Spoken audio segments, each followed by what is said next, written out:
જય માતાજી મિત્રો, હું આપનો હાસ્ય કલાકાર નરેન્દ્રસિંહ વાઘેલા મારી યુટ્યુબ ચેનલ લોક સાહિત્ય ગુજરાતમાં આપ સૌનું હાર્દિક સ્વાગત કરું છું.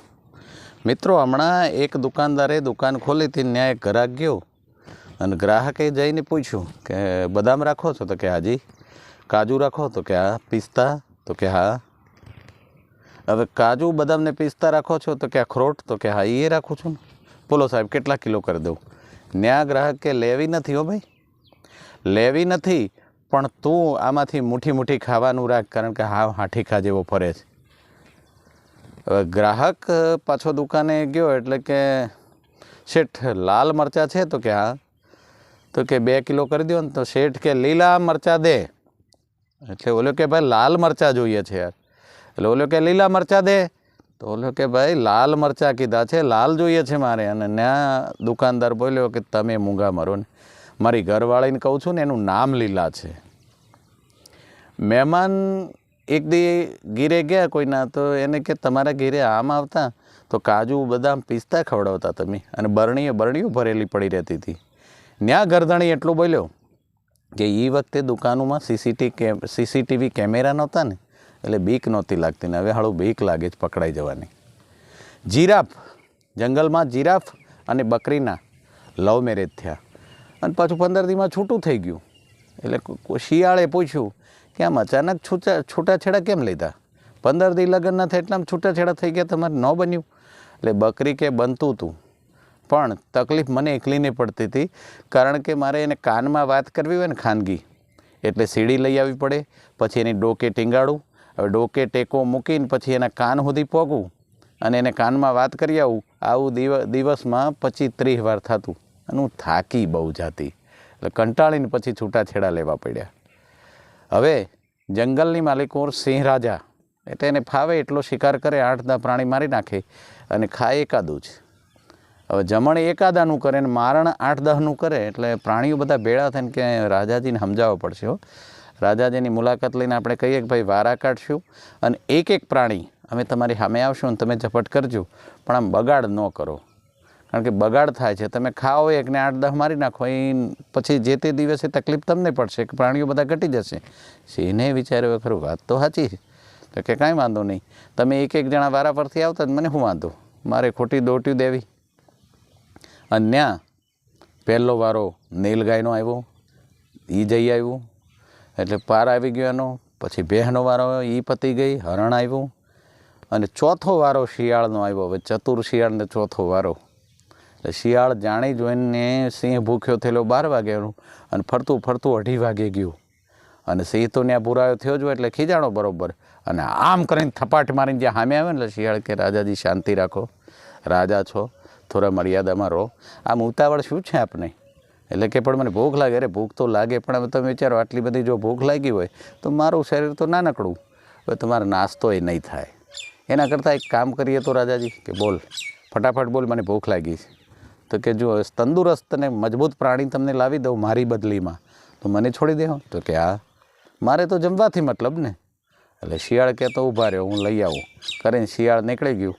અને જંગલમાં દૂર સુધી જોયું તો એક ગધેડો ચરતો હતો, અલમસ્ત ગધેડો, તંદુરસ્ત. શિયાળ હોય, પછી ત્યાં જઈને વાતો કરી શિયાળે ગધેડાની યાર, એક વાહ ગધેડા ભાઈ, આખા જંગલની માલિકો તમારા જેવો રૂપાળો માણસ અને તંદુરસ્ત માણસ દેખાય નહીં હો, મળે જ નહીં આવો માણસ. એટલે રાજાજી અહીંયાથી નીકળ્યા છે અને તમને જોઈ ગયા છે. તો કે કોણ રાજા? કે સિંહ. શું વાત કરે છે? તો કે ખુશ થઈ ગયા કે આવો તંદુરસ્ત માણસને રૂપાળો, તો એક કામ કરો ને, એને પ્રમુખ કરી દો. એટલે તમને પ્રમુખ બનાવવા છે. તમને આ બધા પ્રાણીઓનું લિસ્ટ બનાવવાનું, અને એકનો વારો આવે કે ભાઈ સસલું જઈ, ચાલો કાલે તારો વારો, બીજે દિવસ હરણ તારો વારો, આમ તમારે એક લિસ્ટ બનાવી અને રાજાજીને પાસે મોકલી દેવાના. આટલું તમારું કામ. આટલું જ થાય ને? તો કે હા, એ થાય. તો કે હાલો મારે યારે મહારાજા બોલાવે છે. તો કે ના, પણ આવું નથી હો. એટલે કે કેમ? તો કે મિટિંગ કરવાની છે આપણે. ના મિટિંગ છોડો, પણ એ મારી ઝપટ કરી જાય તો? અરે હું બેઠો છું, એમ થોડી ને ઝપટ કરી જાય. તો તને મળવા બોલાવ્યો છે, આજથી પ્રમુખ નિયુક્ત કરવાનો છે. ગધેડો વાતમાં આવી ગયો. ધીરે ધીરે ડગલા માંડતો ગધેડો ગયો. શિયાળ વાહેન, મોર ગધેડો. સિંહ તો આમાં શિયાળ મોડું થયેલું, વળી પાછું ગધેડા લેવા ગયું એટલે ઓર મોડું થયું. સિંહ ખીજાયેલો તો ફડાક દઈને બેઠો તો થપાટ મારીને જ્યાં ઊભો થયો, આમ કર્યું ને આ ગધેડો બે કાન ઊંચા કર્યા, બે કાન આમ ઉપડા જેવા ઊંચા થયા, પૂંછડી સીધી થઈ ગઈ અને ગધેડાએ ચોથા ગેરમાં નાખી હો અને દોટ મૂકી ગધેડાએ નાઠો. હવે ગધેડો જંગલ બની ગયા હતો, ત્યાં જમવા એનું જે ચાલતું હતું ઘાસ ખાવાનું ત્યાં પૂગી ગયો, હાંફતો તો બહુ. અને ઓલો સિંહ એમ કે શિયાળને કે તું અહીંયા આવ્યો, એટલે કે રાજાજી ધીરજ રાખો. તમે રાજા મહારાજા થઈને થોડીક ધીરજ રાખી હોત તો ઉતાવળ શું હતી આપને? એને પહેલાં પ્રેમથી વાતું કરાય, હું પ્રેમથી મનાવીને લાવ્યો હતો અને તમે ઝપટ કરવા દોટ મૂકી એટલે એ ગભરાઈ ગયો, નાહી ગયો. હું પાછો લઈ આવું એને પાછો લઈ આવું અને ન લાવું તો હું શિયાળ મટી જાઉં. પણ તમે ધીરજ રાખો એમ, એની હારે શાંતિથી વાત કરો, હાથ ફેરવો અને પછી ધીરે એક દિન ઝપટ કરી લેવાની, પછી નાશે નહીં. તો કે એમ જ્યાં લઈ આવજો ફટાફટ. તો શિયાળ ગયું પાછું જંગલમાં, ત્યાં તો ગધેડો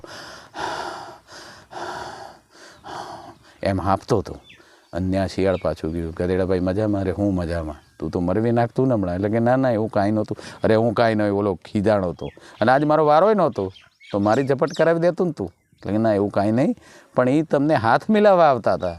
પણ એ મહારાજા છે, એમનો સ્વભાવ એવો ને એટલે તમને એવું લાગ્યું કે મારવા, પણ મારવા નહોતા આવ્યા. એ તમને હાથ મિલાવવાની વાત કરવા આવતા હતા. હાલો પાછા બોલાવે છે કે ના હવે મને બીક લાગી છે. કે ના બીવાની કાંઈ જરૂર નહીં, હું બેઠું છું ને, તમે ગભરાશો નહીં, હાલો મારી હારે.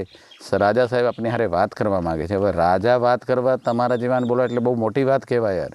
લોકો તલસે છે રાજાને મળવા માટે અને તમને સામેથી બોલાવે છે. અને પાછો ગધેડો વાતમાં આવી ગયો, કાંઈ વાંધો નહીં હાલ. એટલે ગધેડો મોર ને વાહે શિયાળ હવે ગયા. એટલે પછી તો સિંહને ભણાવેલો હતો. સિંહ કે પધારો પધારો ગધેડાજી પધારો, બેહો બેહો કરીને ખુરશીમાં બેહાડ્યો ને પાણી દીધું ને પછી ખંભે હાથ મૂકીને વાત કરી, ગભરાઓ નહીં, હું મહારાજા છું પણ મારે તમને પ્રમુખ બનાવવા છે. હવે મારા પછી જંગલમાં બીજો નંબર તમારો આવે અને તમારે લિસ્ટ બનાવવાનું કે આ તારીખે આ પ્રાણી મોકલ્યું હતું, બીજા નંબરમાં આગલે દિવસે નક્કી કરવાનું કોને મોકલવાનું, એનું નામ લખી દેવાનું, ટીક કરતા જવાનું, આટલું તમારું કામ. અને યાદ રાખજો કોઈને કહેતા નહીં પણ તમારો વારો નહીં આવે હો, તમારો કોઈ દી મરમામાં વારો નહીં આવે કે તમે પ્રમુખ છો યાર. અને ગધેડો ખુશ થઈ ગયો અને મોજના તોરા અને પલ્લાના પોરા છૂટ્યા અને આ લાગ જોયો ને તો શિયાળે ઇશારો કર્યો સિંહને અને સિંહે ઝપટ કરીને એક ઝાપટ ભેળો ગધેડાને હેઠું નાખી દીધું અને પછી બોચી પકડી અને એના શ્વાસ બંધ થઈ ગયા. એટલે સિંહ લોહીયાળ થયો ને, પછી તો લોહીવાળું મોઢું થયું. એટલે સિંહે શિયાળને કીધું કે આ મારણ મેં કર્યું છે, આ મરી ગયો છે, એટલે હું આ લોહીવાળું મોઢું હાથ પગ સાફ કરી આવું, ત્યાં સુધી તું અહીંયા બે તળાવે જઈને પાછું આવું અને આને હાચવજે હો, કોઈ લઈ ન જાય બીજું. એટલે શિયાળ, હવે તમે વિચારો કે બિલાડીને દૂધ હાચવવા દો તો એ રહે? શિયાળ એકલું પડ્યું ને 5-10 મિનિટ સિંહને હાથ મોઢું ધોતા થઈ. એટલે શિયાળે શું કર્યું, કૂણા કાન ગધેડાના, મોઢું નાક ખાઈ ગયું. એ ભૂખ્યું હતું, એ ખાઈ ગયું અને સિંહ પાછો આવ્યો. એટલે સિંહે આમ જોયું અને શિયાળને કે આ ગધેડાના નાકકાન ક્યાં ગયા? એટલે શિયાળ કે સાહેબ એને નાકકાન હતા જ ક્યાં મહારાજ, એને નાકકાન હતા જ નહીં. શું વાત કરે છે, નાકકાન તો બધા ગધેડાનો હોય પણ એને નહોતા. કેમ? તો કે જો એ નાકકાનવાળો હોત તો અહીંયા પાછો આવે, એને જો નાકકાન હોત તો બીજી વાર હું એને છેતરી લાવ્યો એ પાછું આવે ખરું? આ બુદ્ધિના ગાળિયા એ પશુઓમાં શિયાળ જ કરી શકે. થેન્ક યુ મિત્રો. મારી આ વાત આપ સૌને પસંદ આવી હોય તો ચોક્કસ મારી ચેનલને લાઇક, શેર અને સબસ્ક્રાઈબ કરશો. જય માતાજી મિત્રો.